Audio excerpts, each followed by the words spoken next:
1장에서 1장 1절 11절까지 본문으로 삼고 그리스도의 복음의 시작이라 이런 제목의 말씀을 드리도록 하겠습니다.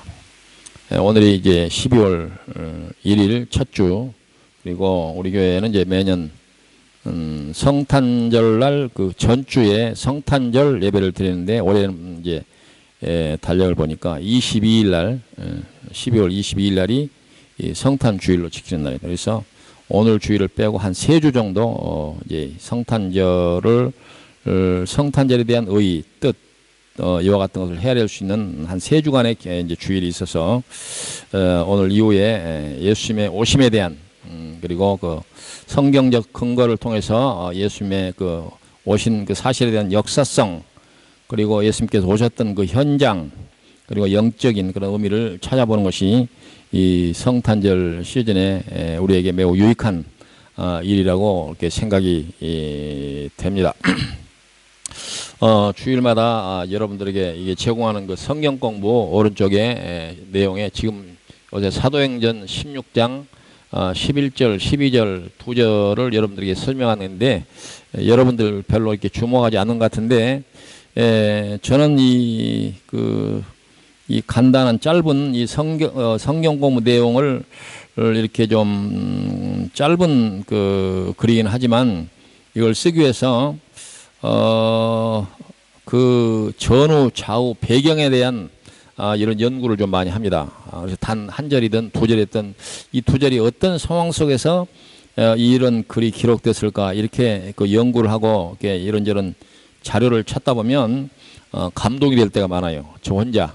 그래서 여러분들과 상관없이 저 혼자 좋아하고 혼자 이렇게 아주 그 보람을 느낄 때가 많은데, 오늘 이 두 절에도 무슨 내용이냐면은 바울 사도가 이제 세계 전도 여행이 났을 때, 바울 사도의 전도 여행이 이제 1차, 2차, 3차, 4차 이렇게 해서 여행이 되는데, 지금 이 두 절은 2차 여행 때의 기록인데요. 주로 소아시아, 지금 터키 지역에 있는 그 지역에서 복음을 전하다가, 원래 바울 사도가 이제 2차 전도 여행할 때 어디까지 왔냐면은 지금 저 터키 가보신 분들이 계신지 모르는데, 터키는 동서로 아주 굉장히 긴 나라인데 서쪽 제일 끝에, 그러니까 거기에서 바다를 에게해라고 하는 바다가 있는데, 에게해를 건너오게 되면 그 지역을 갖다가 마케도니아라고 부릅니다. 지금은 이제 또 다른 여러 가지 이름 모르지만 그리스 땅이죠. 그 사이에 있는 그 바다가 에게해라고 하는데, 바울 사도는 원래 이 드로아라고 하는 지역에까지 복음을 전하고, 거기에서 원래 당초 계획은 지금 생각하면 저 북쪽 흑해, 여러분들 그 지도를 여러분들이 좀 상상을 하실 수 있을지 모르겠어요. 흑해 지역으로 해서 원래 자기가 떠났던 안디옥으로 이렇게 돌아갈 그런 계획을 세웠는데, 환상 중에서 마케도니아 사람 하나가 멀리 서서 와서 우리를 도우라, 이런 환상을 보았어요.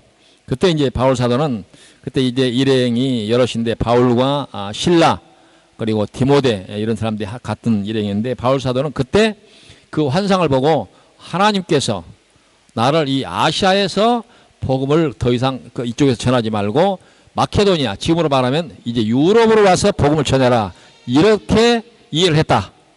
그래서 원래 가려고 했던 북쪽으로 가던 그 길을 그리 가지 않고 이 드로아에서 마케도니아, 거기가 이제 그 네아폴리라고 하는데요. 네아폴리라고 하는 데는 오늘 이제 그 성경 공부 내용에도 소개가 되어 있는데, 지금은 다른 이름으로 불리더라고요. 그 지도를 찾아봤더니 지금은 카발라라 하는 이름 부르는데, 기회가 되면 그 바울 사도가 지나갔던 그 드로아에서 배를 타고 사모드라게라고 하는 이 지명이 나오는데, 저는 지금까지 사모드라게가 그냥 이 그 마케도니아의 어떤 땅이다 이렇게 생각했는데, 이번에 좀 깊이 들여다보니까 그게 아니고 에게해 한가운데 있는 섬이에요. 섬이라고. 근데 딱 보니까, 지도상으로 보니까 딱 중간쯤에 있는 그 섬인데, 그 섬을 가서 하루도 쉬지 않고 거기서 바로 네아폴리라고 하는, 지금으로는 까발라라고 하는 이제 부르는 그 항구로 가게 되는데, 이걸 보면 그 동선이, 바울 사도가 이렇게 옮겨가는 동선이 이 어떤 골목길 찾아야 되는 이런 형태가 아니라 전 세계를 하나의 그림을 놓고 이렇게 복음을 전하겠다는 이런 계획을 한 것처럼 보여요. 여러분들도 성경을 그런 식으로 한번 들여다보면 재밌습니다. 대단히 대담하고 아주 동서지 큰 그런 발자국으로 이렇게 바울 사도가 복음을 전해서 만약에 바울 사도가 그때 마케도니아 쪽으로 오지 않고 아시아 저기 흑해나 그쪽으로 하다가 자칫했을 때 아니면 바다를 건너든지 해서 동아시아 그래서 한국이나 일본 이쪽으로 왔더라면 세계 판도가 달라질 뻔했다 이런 생각이 들 때가 많아요. 그래서 실질적으로 이 일반 역사나 이런 역사가 이런 성경 교회사와 아주 밀접한 그런 관계가 있는데 바울 사도의 행적이 세계 역사의 판도를 바꾸었다 이런 얘기입니다. 그리고 우리가 잘 아는 대로 이건 뭐 상식이지만 예수님께서 오신 그 사건을 기점으로 해서 before Christ, after Christ 그래서 AD 주 안에서 그리고 이제 BC 라고 하는 이런 그 역사를 나누는 그런 기점이 되는 것도 이건 우연이다 이렇게 보기는 어렵습니다. 그래서 세계 역사가 예수님께서 이 세상에 오심을 중심으로 해서 전 시대 그리고 그 이후 시대 이렇게 나누고 그리고 믿지 않은 사람들은 동의하지 않겠지만은 세계 역사가 이 복음의 역사에 의해서 좌우되고 있다고 하는 점에 대해서는 누구도 부인할 수가 없다 그런 의미입니다. 현실적으로 그렇지 않습니까? 그래서 오늘 이 마가복음에 나타난 첫 절에 나타난 그리스도의 복음의 시작이다. 이 말은 우리가 생각보다도 대단한 의미가 있는 그런 말이다 그런 얘기죠. 우리는 성경을 읽을 때 이렇게 가볍게 지나치는 그런 경우도 있는데 이 말씀이 우리 주는 아주 울림이 큰 그런 말씀이다. 예수 그리스도의 복음의 시작이다라고 하는 말을 여러분들이 아주 그 무게 있게 이렇게 받아들이면서 이 말씀을 보아야 될 줄로 생각이 됩니다. 이제 왜 이런 표현이 그때 당시에 나왔을까? 복음의 시작이라고 하는 말이 왜 나왔을까? 그것은 이 유대인들 성경을 받았던 민족인 이 유대인들은 너무도 잘 알고 있는데 왜냐하면 오랜 세월 동안에 구약 성경에서 예언된 말씀을 반복적으로 유대인들은 외고 기억하고 있었기 때문에 언제일까 언제쯤이 어쩐지 이렇게 외고 있었기 때문에 복음의 시작 예수 그리스도의 오심에 대한 이 소식은 아마 이제 이 유대인들에게는 엄청난 충격적인 그런 소식이었을 것이다. 그렇게 우리가 이해할 수가 있을 것입니다. 그래서 우리가 잘 아는데요. 그리스도라고 하는 말은 이제 구원자, 메시아 이제 그런 말이 되고 여기에서 복음이다. 이 말은 이제 헬라어 원문으로서는 이제 뉴 앙겔리온이라고 하는데 이게 복된 소식. 예수 그리스도가 이 세상에 오신 것은 이 세상 사람들에게 복된 소식이라 그렇게 우리가 간단하게 정의해서 말씀을 드릴 수가 있습니다.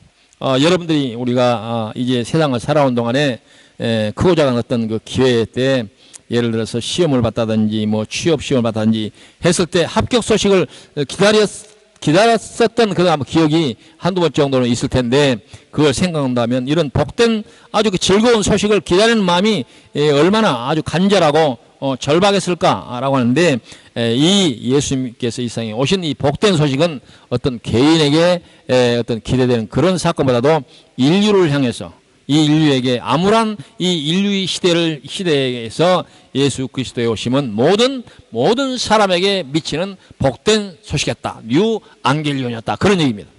그래서 성탄절의 의미를 우리가 단순한 매년마다 찾아오는 그런 시즌으로 받기보다는 이런 중요한 의미에 대해서 우리가 예수 믿는 사람들은 그 깊이 생각해보는 그런 기회를 갖는 것이 좋겠다는 그런 생각이 듭니다.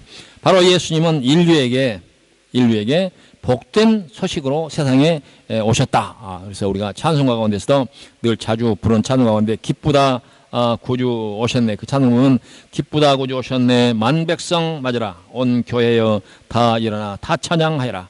다 찬양하여라. 다 찬양하여라. 구세주 탄생했으니 다 찬양하여라. 이 세상의 만물들아 다 화답하여라. 다 화답하여라. 다 화답하여라. 온 세상 죄를 사하려 주에서 오셨네. 죄와 슬픔 몰아내고 다 구원하시네. 다 구원하시네. 다 구원하시네. 은혜와 진리 되신 주 다 주관하시니 만국 백성 구주 앞에 다 경배하여라. 다 경배하여라. 다 경배하여라. 우리가 이런 그 찬송의 그 가사가 함유하고 있는 이런 귀한 뜻을 마음에 감동과 감격을 가지고 성탄절을 기다렸으면 좋겠습니다. 그래서 메마른 심정 속에 이와 같은 이 복된 소식이 우리 개인적으로 그리고 우리가 속해 있는 이 소사이트 사회나 또 국가 온 인류에게 복된 소식이 되기를 간절히 바라는 마음으로 우리 모든 성도들이 성탄절을 이 12월 달 즐거운 이 성탄절을 기다렸으면 좋겠습니다. 물론 개인 간에 서로 뭐 선물을 나누고 계획을 세워서 즐거운 여러 가지 파티도 하는 것도 좋은 일이지만 그러나 이런 그 마음을 가지고 기다리는 것이야말로 성도가 이 성탄절을 기다려야 하는 그런 바른 적당한 자세가 아닐까 이렇게 생각이 됩니다. 말씀드린 대로 이스라엘 백성은 오랜 세월 동안 이 메시아를 기다려 왔습니다. 네, 보면 이 유대인뿐만 아니라 세계 많은 그 민족들이 그 종교를 달리하는 이런 종교들도 메시아 사상들이 있어요. 메시아. 막연하게 이런 메시아가 세상에 와서 우리의 여러 가지 문제들, 그 어떤 역사적이든 민족적이든 이런 소원 문제를 풀 어떤 위대한 인물이 나타날 것이다. 이런 그 사상들이 많이 있는데 우리나라 같은 경우는 그 정감록이라고 있어요. 여러분들이 그 들어봤는지 모르는 정감록. 정치성을 가진 사람이 저기 계룡산 어디에 내려가지고 우리나라에 뭐 새로운 어떤 시대를 열 거다. 뭐 이런 얘기인데. 얘기는 재미있지만 사실상 이 근거들이 보면 아주 옛날 옛적에 호랑이가 담배 피울 때 그런 얘기입니다. 어떤 사람들은 그와 같은 것들을 상당히 신빙성이 있다고 그래가지고 우리나라에 상당히 많은 그 신도를 불러 모으고 있는 정산도라고 있는데 그 정산도가 바로 그 이제 그 정감록을 상당히 중요한 교과서로 사용하고 있더라고요. 그래서 참 그 사람들은 그 목숨 걸고 그 신앙을 하는데 제가 보기에는 참 딱한 일이다. 그런 생각이 들어요. 그리고 불교에서도 이제 보통 석가모니가 이제 그 메시아로 온 것처럼 이렇게 보이는데 불교에서도 이번에 그 좀 어떤 자료를 찾아봤더니 불교에서는 그 미륵불이라고 해서 미륵불이 메시아다 이렇게 믿고 있어요. 미륵불. 그래서 우리나라는 저기 전라북도 금산사 정읍인가 김제인가 금산사에 있는 거기 가보신 분들은 보는데 아주 굉장히 큰 불상이 있습니다. 그 불상이 아시아권에서 제일 큰 불상인데 그 불상이 미륵불이라. 그래서 언젠가는 그 미륵불이 걸어 나와서 우리 세상을 구원할 거다. 이렇게 믿는 사람들이 있어요. 그렇게 믿는 거야 자유지만 우리가 갖고 있는 신앙의 기준으로 보면 참 딱하다. 이런 생각이 들 때가 많이 있습니다. 예수 그리스도의 오심에 대한 이와 같은 그 근거는 오늘 성경 말씀에 있는 것처럼 옛날 옛적에 그렇게 되어 있지 않습니다. 오늘 말씀에서 선지자의 글에 이렇게 되어 있습니다. 여기 선지자의 글은 바로 이사야의 글에 이렇게 되어 있어요. 이사야. 이사야는 분명히 역사 속에서 언제부터 어느 시대까지 어느 왕 때 활약했던 선지자라고 성경에 분명히 기록되어 있는데 이 선지자 이사야는 예수님께서 오셨던 그 시대로부터 약 700년 전의 선지자입니다. 대선지자입니다. 그 선지자가 말한 그 말의 근거에 의해서 예수님께서 세상에 오셨다 이렇게 얘기합니다. 그래서 우리가 같은 우리 기독교를 다른 그 뭐 고급 종교라고 말하는데 그런 고급 종교들과 비교해서 다른 점이 뭐냐면은 기독교는 역사성이 있다 그런 얘기. 역사성. 그래서 다른 종교는 머리 좋은 사람이 있으면 얼마든지 또 다른 종교를 만들어낼 수가 있어요. 근데 기독교는 왜냐하면 역사를 근거로 하기 때문에 유사한 종교를 만들어낼 수가 없습니다. 그 점이다. 그래서 기독교를 갖다가 역사적 종교, 역사성 있는 종교 이렇게 얘기하기도 하는 것입니다. 그 이사야의 글에 나온 말이 외치는 자의 소리여 너희는 광야에서 여호와의 길을 예비하라 사막에서 우리 하나님의 대로를 평탄케 하라 골짜기마다 도두어지며 산마다 언덕마다 낮아지며 고르지 아니한 곳이 평탄하게 되며 험한 곳이 평지가 될 것이요 여호와의 영광이 나타나고 모든 육체가 그것을 함께 보리라 이는 여호와의 입이 말씀하였느니라 이렇게 되죠. 이 말은 바로 이사야서 40장 3절에 나오는 말씀입니다. 그래서 이 근거에 의해서 예수님이 오셨다 이렇게 마가복음 1장은 밝히고 있습니다. 본문 4절 5절에 같은 내용이에요. 그래서 이 복된 소식을 들었던 그 순간 이제 그 당시에 유대지방과 예루살렘 사람이 다 나와 자기 죄를 잡아가고 요단강에서 세례 요한에게 세례를 받더라, 이렇게 성경이 기록하고 있습니다. 어떻게 이제 온 유대 사람들과 예루살렘들이 그 요단강으로 와서 세례를 받았을까? 그건 이제 유대인들의 어떤 그 역사성이나 그들의 그 종교심을 보면 우리가 이해할 수가 있는데, 신명기 6장 4절 이하에 보면 하나님께서 이스라엘 백성들에게 특별한 그런 명령을 내렸는데, 거기 보면 이스라엘아 들으라, 우리 하나님 여호와는 오직 유일한 여호와시니 너는 마음을 다하고 뜻을 다하고 힘을 다하여 내 하나님 여호와를 사랑하라. 오늘 내가 네게 명하는 말씀을 너는 득 마음에 새기고 내 자녀에게 부지런히 가르치며 집에 앉았을 때든지 길을 갈 때든지 누워 있을 때든지 일어날 때든지 이 말씀을 강론할 것이며, 너는 또 그것을 내 손목에 매어 기호로 삼고 내 미간에 붙여 표로 삼고 또 내 집 문설주와 바깥문에 기록할지니라.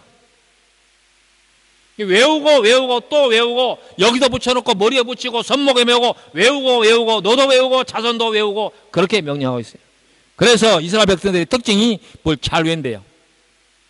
지금이야 이렇게 여러 가지 기록의 수단이 있기 때문에 여러분들 지금 원하면 성경 한 권이든 두 권이든 10권이든 갔는데 문제가 없지만은, 그때 당시에는 성경이라고 하는 것이 구약 시대에는 이 파피루스라고 하는 양피지가 성경이었고, 이 신약 시대 헬라어 시대에는 이런 이제 파피루스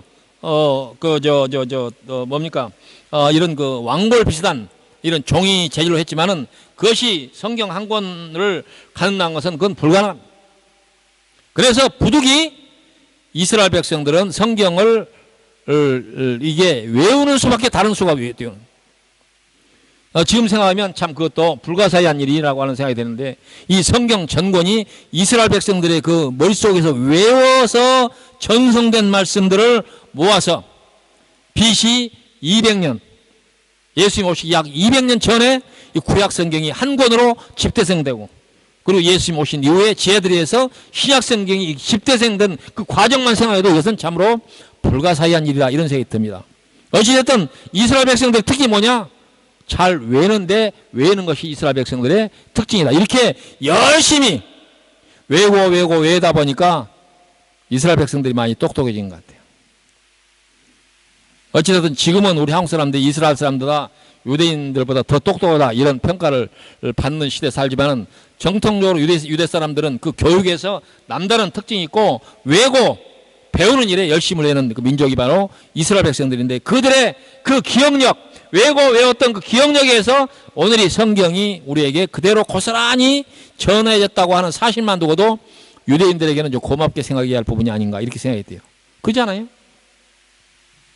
어쨌든 이와 같은 이스라엘 백성들의 이런 그 특징, 그것 때문에 이스라엘 백성들은 바로 이 요단강에서 세례 요한이 나타났다고 하는 것을 보고 즉각 이는 이사야서 40장 3절에 예언했던 그가 나타났구나라고 모든 사람들이 알았기 때문에 온 유대와 예루살렘 사람들이 요단강으로 세례를 받으러 나갈 수 있었다.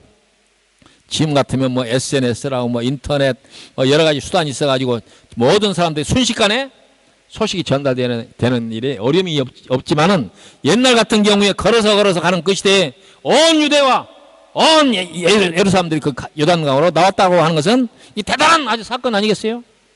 결국 이와 같은 것도 이스라엘 백성들이 성경을 외우고 그리고 이제 과거에 이 하나님께서 메시아가 나타날 것이라고 예언했던 이사야 40장 3절을 그들이 외우고 있었기 때문에 가능한 그런 사건이었다라고 하는 것입니다.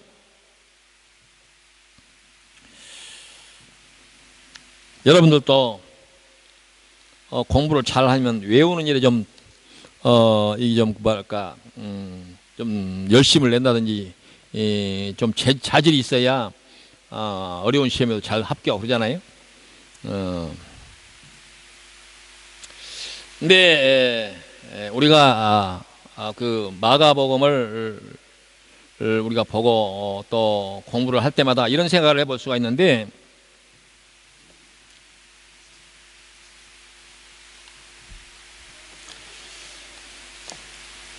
요즘도 가끔 마가복음에 대해서 공부를 할 때 그런 얘기가 많이 나옵니다. 그 뭐냐면은 마가복음 우선설이라는 거 있습니다.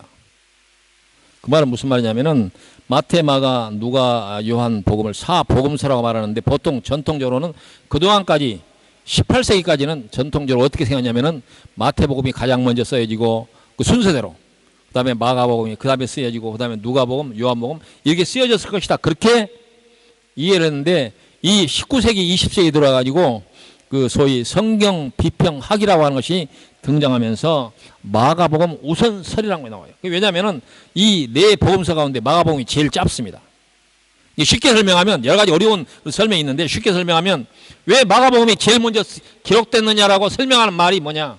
마가복음이 제일 간단하고 짧기 때문에 이 짧은 성경에다가 그 다음에 성경 쓰는 사람들이 다른 자료들을 붙이고 해서 쓴 성경이 다른 성경이다. 이렇게 해석을 하기 시작했다.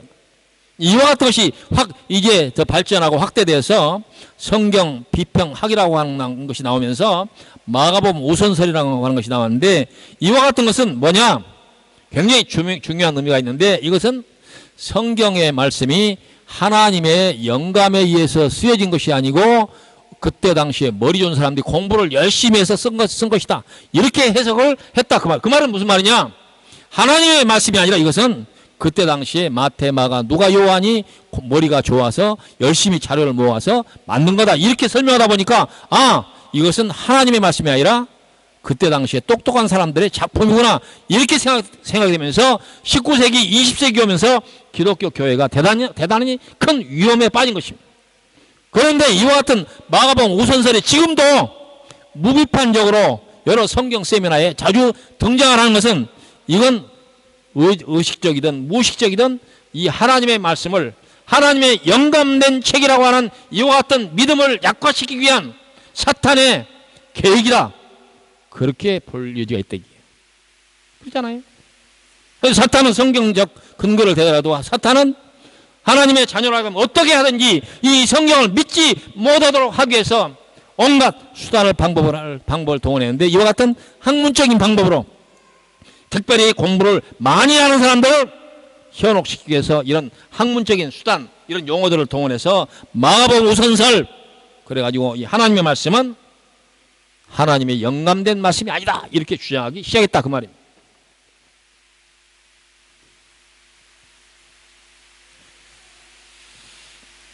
그러나 유대인들은 이 요단강으로 예루살렘과 유대 땅에서 꾸역꾸역 모여들었던 그 유대인들은 전혀 의심하지 않고 이사야의 예언을 그대로 믿고 요단강으로 와서 세례요한에게 세례를 받았다고 하는 사실입니다. 우리는 이 성경 말씀을 들을 때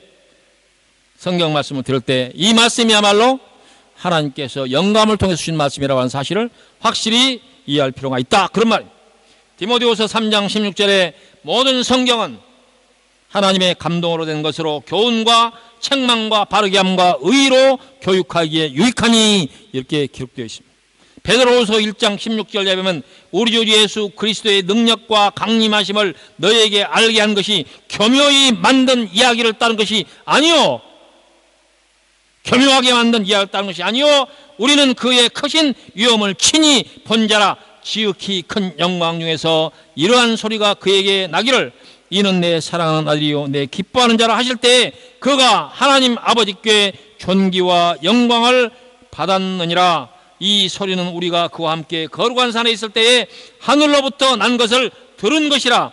또 우리에게는 더 확실한 예언이 있어 어두운 데를 비추는 등불과 같으니 날이 새어 샛별이 너희 마음에 떠오르기까지 너희가 이것을 주의하는 것이 옳으니라. 먼저 할 것은 성경은 모든 예언을 사사로이 풀 것이 아니니 예언은 언제든지 사람의 뜻으로 낸 것이 아니요 오직 성령의 감동하심을 받은 사람들이 하나님께 받아 말한 것이라. 이런 말씀에 근거해서 우리는 그대로 믿어야 된다. 그래서 베드로후서 3장 16절 이하에는 그 중에 알기 어려운 것이 들어있으니 무식한 자들과 굳세지 못한 자들이 다른 성경과 같이 그것도 억지로 풀다가 스스로 멸망에 이르느니라. 그러므로 사랑하는 자들아, 너희가 이것을 미리 알았은즉 무법한 자들의 미혹에 이끌려 너희가 굳센 데서 떨어질까 삼가라.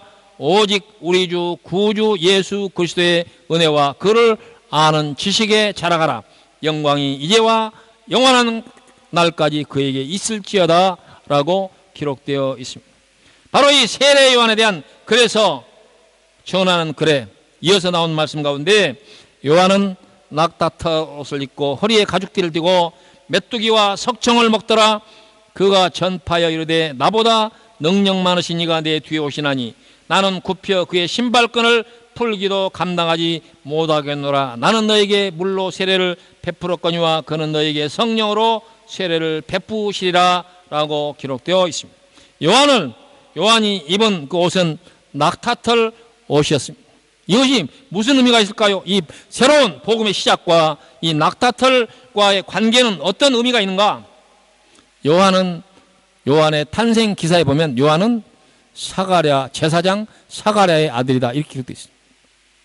그래서 이제 바로 이 제사장은 아론의 자손이고, 그러므로 이 요한도 제사장 자격이 있는 사람. 그때 당시에 여러분들이 옛날이나 지금이나 유대인들이나 지금 이제 열심으로 신앙생활하는 사람들의 그 옷을 보면 치렁치렁 온갖 화려한 치장을 하는 그런 옷들이 많이 있잖아요.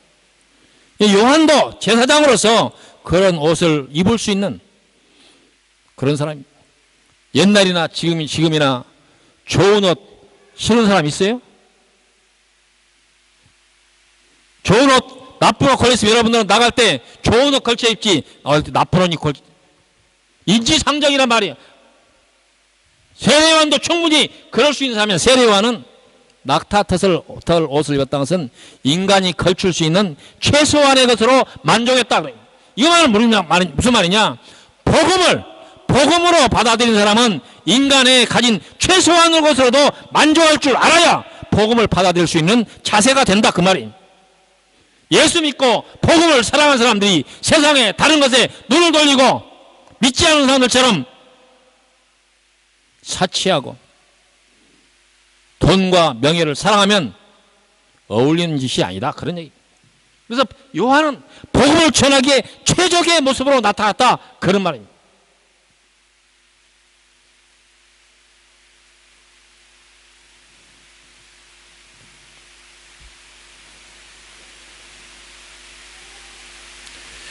마태복음, 마가복음 10장 9절에 보면 예수님께서 제자들을 훈련시켜가지고 전도여행을 보낼 때도 예수님께서 하신 말이, 너희는 전대 금이나 은이나 동을 가지지 말고 여행을 위하여 배낭이나 두벌 옷이나 신이나 지팡이를 가지지 말라. 대단히 아주 깊은 뜻이 있다고 볼 수 있습니다. 요새 교회가 세상을 향해서 복음을 전한다는 이유로 돈을 동원하는 그런 사례가 너무 많아요. 살상 정말 진실 하나, 그 복음 하나만 가지고 나가서 전하는 것이 아니라 복음 외적인 문제를 가지고 교회를 선전하고 교회를 알리고 교회 하는 일들을 갖다가 자랑을 하고 그런 사례가 많습니다. 복음의 참다운 길에서 일탈하고 있는 그런 사례가 아닐까요? 오늘 교회에 메가철치 거대한 교회 수많은 사람을 모아서 세상 사람들에게 알리는 이와 같은 것은 교회가 타락한 증거는 아닐까요? 그러므로 거대한 교회 메가철치는 조심하고 겸손해도 부족합니다. 큰 교회 자랑할 거 없습니다. 아무리 겸손해도 오히려 부족할 것입니다. 큰 교회 자랑하는 사람들, 큰 교회 다닌다고 뻐기는 사람들 조심해야 됩니다.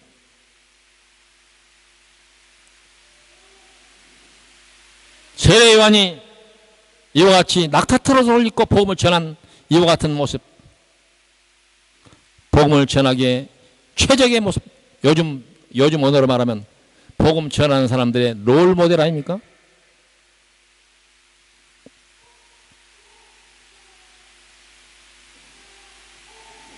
요즘 교회들이 지나치게 사치를 한다는 그런 비난을 받습니다. 돈으로 성을 쌓고 돈으로 와방궁을 만들고 자기들의 왕국을 세워놓고 그 안에서 하나님의 은혜를 노래하는 이와 같은 모습이 이 세례요한이 광야에서 복음을 전하는 모습하고 어울리는 모습일까요? 성탄절 시즌에 한 번 정도 생각해 볼 수 있는 그런 문제라고 할 수가 있습니다.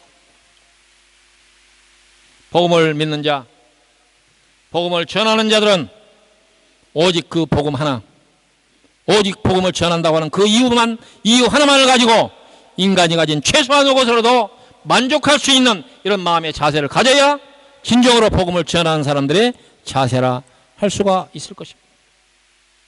오직 그리스도로 만족하고 그의 가르침을 즐거워하면서 하나님께서 주신 것들을 감사함으로 받고 그러한 가운데서도 찬송하며 사는 것, 그게 예수 믿는 사람들의 참다운 모습이라고 할 수가 있을 것입니다.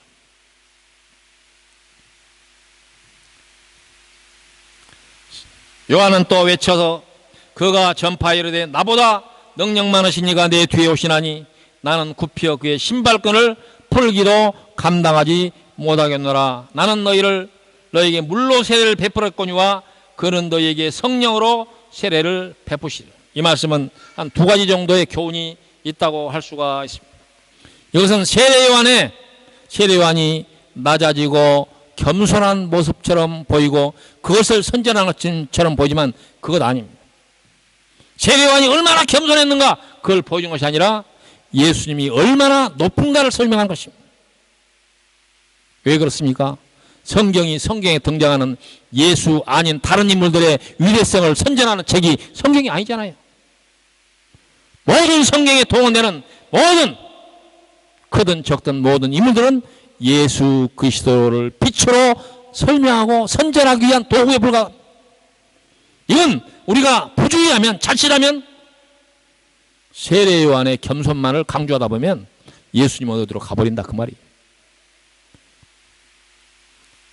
옛날 그 당시에는 유대인 사회에서는 신발은 가장 더러운 것으로 취급받았고 그리고 신발끈을 풀고 매는 것은 종들이 했던 짓들인데 세례요한은 나는 그럴 자격조차도 없다 그렇게 얘기했어요. 세례요한이 참으로 겸손했구나 그렇게 이해됨직도 하지만 진짜로 성경이 얘기하려고 해서는 예수님은 지고하신 분이다. 감히 인간과 동렬해서 비교할 수 있는 분이 아니다라고. 여러분들이 예수를 믿으면서 예수님을 그렇게 생각하십니까? 때로는 예수님께서 우리를 형제 이렇게 표현을 하지만 그건 예수님 입에서 나온 소리예요. 우리는 그렇게 생각해서는 안 됩니다. 하나님이 우리 가운데 내려오신 분이 예수님 그렇잖아요. 하나님이 우리 가운데 내려오신 분 아닙니까? 그런 무게와 그런 감동과 감격으로 예수님을 우리가 맞이하고 있습니까?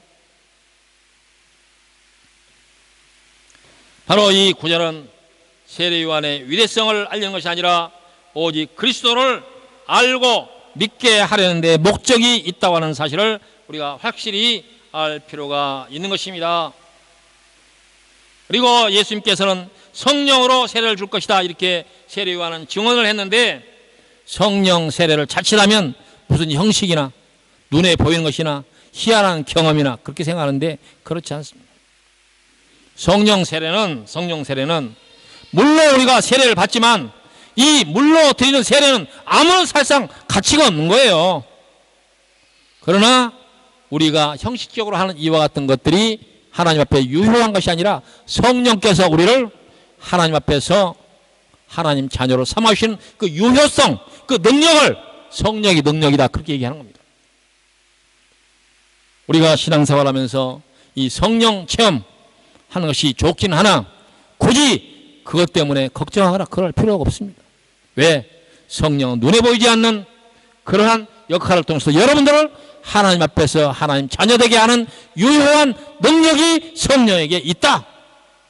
그래서 우리가 예수 믿으면 그를 하나님의 전이다. 성령이 거하는 전이다. 성경 그렇게 표현한 것입니다. 그러므로 예수 믿는 사람들은 자기 자신도 귀하게 여길 필요가 있습니다. 예수 안 믿는 사람들은 힘들면, 어려운 일 닥치면, 억울하면 자기 목숨도 끊고 자살하고. 왜 그렇습니까? 자기를 귀하게 여기지 않기 때문에. 예수 믿는 사람은 예수 믿는 사람 안에 성령이 거하시는 존귀한 그런 존재이기 때문에 함부로 그렇게 해서는 안 된다 그 말. 어떠한 악조건 안에서도 예수 믿는 사람들은 자기 몸을 상하거나 해하거나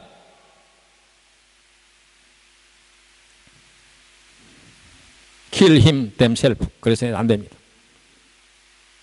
그래서는 안 됩니다. 그게 바로 예수 믿는 사람들의 믿지 않은 사람들과의 다른 점이라고 할 수가 있을 것입니다.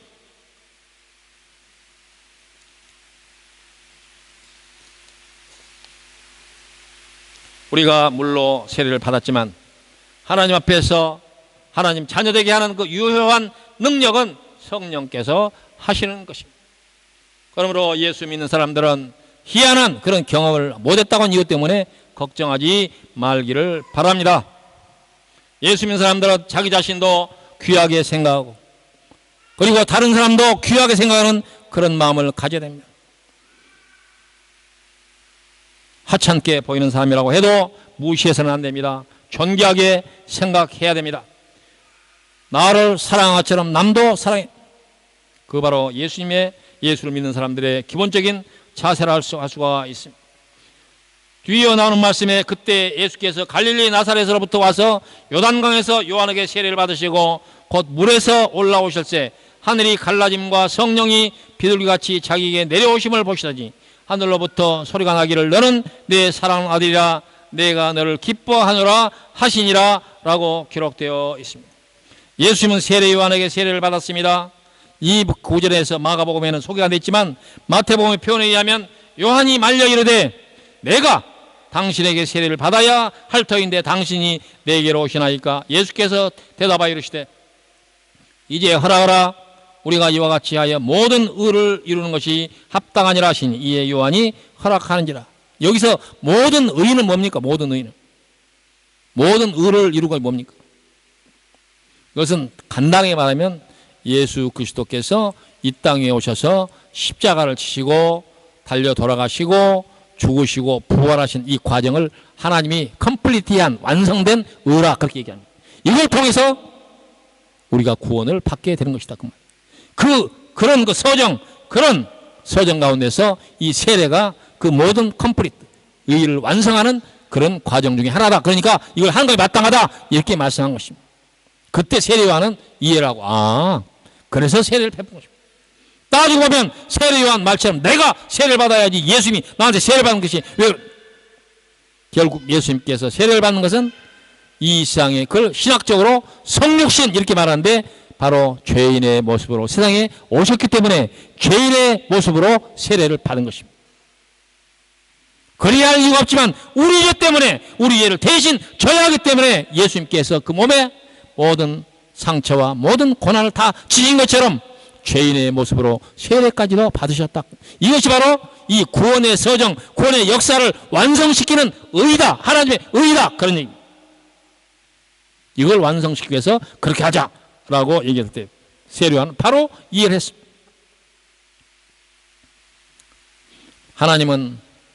하나님이 이런 모든 과정을 다 싸그리 무시하고 내가 오늘부터 모든 사람을 구원하겠다. 그렇게 한들 누가 시비하겠습니까? 누가 시비하겠어요? 그 토기장이의 이론에 보면 토기장이가 그릇을 이렇게 만들든 저렇게 만들든 그 누가 시비하겠느냐?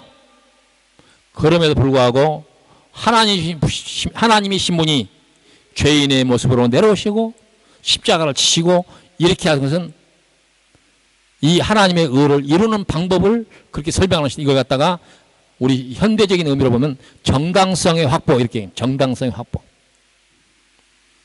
세상 사람들은 과정은 중요하지 않고 결과만 좋다고 생각하는 그런 경향이 많아서 온갖 편법과 불법과 별의별 방법을 동원해서 목적만 이루면 된다는 이런 생각하는데 성경은 그렇지 않습니다. 하나하나 모든 과정이 정직하고 하나하나 모든 과정이 설득력 있고 모든 세상 많은 사람들이 수긍할 수 있는 그런 방법을 동원해서 하나님은 의를 완성시키신 것입니다. 모든 희한한 종교가 옛날 옛적에 뭐 신출 귀몰해가지고 이런 식이 아니다 그 말이. 합리성을 확보하는 것이 굉장히 중요한 것입니다. 그래서 기독교는 그 성격적으로 여러 가지를 설명할 때 기독교는 정직해야 됩니다. 교회는 정직해야 됩니다. 성도도 정직해야 됩니다. 모든 과정도 정직해야 됩니다. 꽁 잡는 것이 배다. 매만 잡으면 된다. 그게 기독교가 아닙니다. 그러나 오늘날 보면 너무 과정은 생략되고 결과만 바라는 이런 모습들이 세상에 풍조가 되어 있고, 이와 같은 풍조는 교회에 깊숙이 들어와 있는 것이 오늘 현실입니다.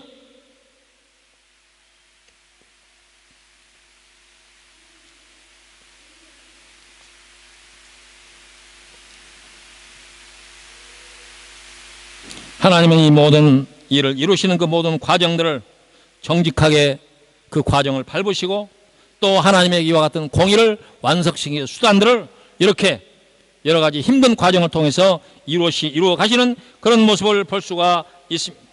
이와 같은 방법들을 성경에서 뭐라고 말하냐? 하나님의 공의를 만족시킨다, 그렇게 말합니다. 하나님의 공의를 만족시킨다라고 말은 또 다른 말로 말하면 하나님의 공의는 다른 말로 설명하면 하나님의 사랑이다, 이게. 성경에 서로 사랑하라. 내가 말하는 서로 사랑하라 했을 때 어떻게 사랑할 거예요? 예? 어떻게 사랑할 겁니까? 길 가는 사람 안아줄 거예요? 호주머니 있는데 돈 털어줄 거예요? 어떻게 사랑할 거예요? 오늘 이 시대의 개념으로 보면 이 시대의 모든 사람들이 하나님의 공의가 편만한 세계 속에서 살아갈 수 있도록 각각 자기의 역할을 하는 것이 사랑이지. 그러잖아요. 여러 가지 법과 제도를 통해서 정직한 사회, 하나님이 기뻐하시는 공의가 강물같이 흐르는 그 사회를 만드는 일에 우리가 역할을 감당하는 것이야말로 하나님의 사랑을 실천하는 것이다. 그러니 사랑은 쉽게 말하는데 어떻게 우리가 사랑을 실천할 거예요? 그래서 교회는 좋은 제도, 좋은 법률, 좋은 풍습, 이와 같은 것을 만들어내는 일에도 열심을 내야 됩니다. 성탄절에 특별한 날 뭐 물건 사다가 양론 갖다 주고 이거의 사랑이 아닙니다. 이 세상 모든 사람들, 하나님의 백성들이 부당한 이유로, 부당한 힘과 그 권력에 의해서 핍박받지 않고 그들이 이 세상에서, 살만한 세상에서 행복을 누리며 살아갈 수 있도록 기여하고 역할을 하고 응원하고 박수치고, 그게 기독교의 자세 아니겠어요?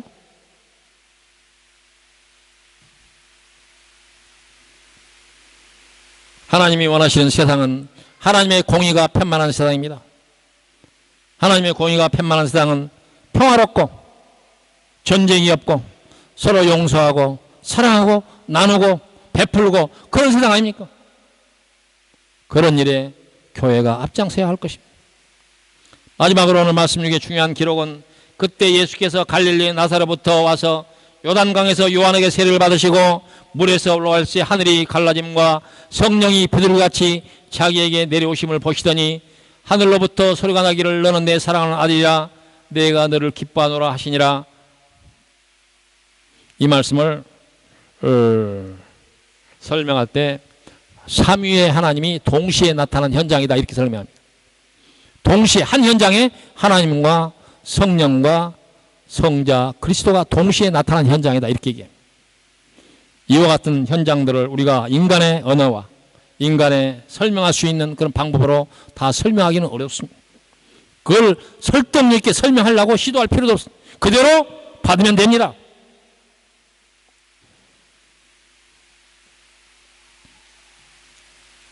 인간의 말로 그 현장을 아무리 설명해도 설명하기는 애시당초 어려울 것입니다. 바로 이 장면, 예수님께서 세례를 받으시고 나오실 때 하늘이 열리고 성령이 비둘기같이 예수님 위에 내려오고, 그리고 음성까지 들려서 너는 내 사랑하는 아들이라 내가 너를 기뻐하노라 하신 이와 같은 장면을 우리가 어떻게 인간의 말로 다 설명할 수가 있겠습니까? 인류의 역사 속에 복음으로 오신 예수 그리스도, 그 예수 그리스도를 맞이하는 시즌, 그때가 바로 성탄절 시즌 아닙니까? 그러므로 이 땅에 오신 복음으로 오신 예수 그리스도를 감동과 감격과 온 마음을 다해서 환영하는 기다리는 마음으로 이 12월 성탄절 이 아름다운 시즌을 행복한 마음으로 기쁜 마음으로 맞이하실 수 있기를 간절한 마음으로 바라고 오늘 전하는 이 모든 말씀 앞에서 아멘 할 수 있기를 바랍니다. 기도하십시다. 고맙고 감사하신 여호와 아버지 하나님, 예수님께서 이 땅 위에 오신 마가복음의 기록을 통해서 우리가 성도로서 마땅히 가져야 할 그런 마음의 자세에 대해서 공부하고 또 새롭게 다지고 또 각오하는 귀한 시간을 주니 고맙고 감사하옵나이다. 이 즐거운 시간, 이 감격스러운 시간을 마땅히 예수 믿는 사람으로서 하나님께서 기뻐하실 만한 자세로 이 성탄절을 기다리는 성도를 될 수 있도록 인도하시고 이 아름다운 소식을 만방에 전하는 우리 성도들 될 수 있도록 인도하여 주시옵소서. 감사를 돌려엎고 예수님의 이름으로 기도하옵나이다. 아멘.